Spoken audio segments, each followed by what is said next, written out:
तू स्वतंत्र आहेस, तू सुंदर आहेस, तू इतरांपेक्षा वेगळी आहेस.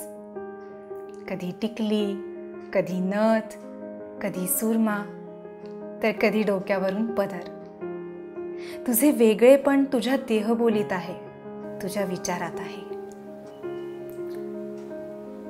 तू निसर्गाचा आदर करणारी, तू काळ्या मातीचा जागर करणारी, तू अन्नपूर्णेचा वसा घेणारी, तू बुद्धीचा ठसा उमटवणारी.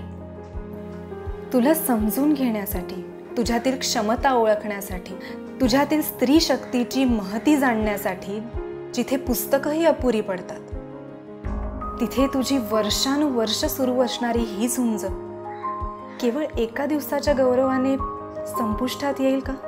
घरचे, बाहेरचे यांच्या पाठिंब्याची गरजच काय? त्यांच्याशिवायही तू तुझे स्वप्न पूर्ण करायला शिक.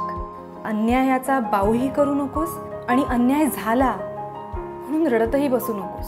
तर अन्यायाविरुद्ध बंड करायला शिक. मुलगा होणार की मुलगी याची भीती तुला कशाला?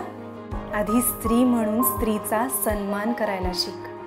दर महिन्याला न चुकता रक्त अनुभवणारी आणि बघणारी तू किती परिपूर्ण आहेस हे वेगळं सांगायची गरज आहे का?